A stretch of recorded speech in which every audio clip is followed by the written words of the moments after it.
So ayan mga kabengbeng, naniniksay na naman tayo. So meron na tayong nakakuha actually ito. So masaya lang ako, bakit mga kabengbeng ngayon? Napakalaki, solid. So yan, lagi mo na yung timba, punta mo na abuy po. Timba, yan. Solid mga kabengbeng, napakalaki. So ilang oras ko nang inaabangan to. So pagkita lang natin, no? So ito. Bigit sa metong kilo.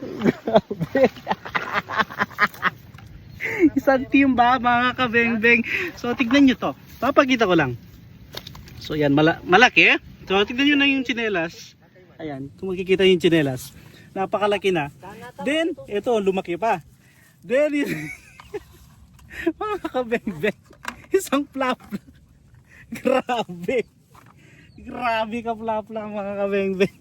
Solid, isang timba. Ayun si tatay, shoutout sa kanya mga kabengbeng. So gusto niya tignan daw. Nandun siya. Nawala. So solid mga kabengbeng. So maghintay pa tayo. Baka makachampo pa tayo. So medyo kinabahan ako doon dahil ilang oras ko nang inaabang-abangan to. Actually ayan, natamaan na natin siya kanina. Kung makikita nyo, ayan o. Dito natin siya tinamaan kaso nakawala. So mga kabengbeng, ay, hindi ko mahawakan, solid. Ayan. Malaki pa sa mukha ko. So, shoutout mga kabengbeng. So, tara, aniksay tayo.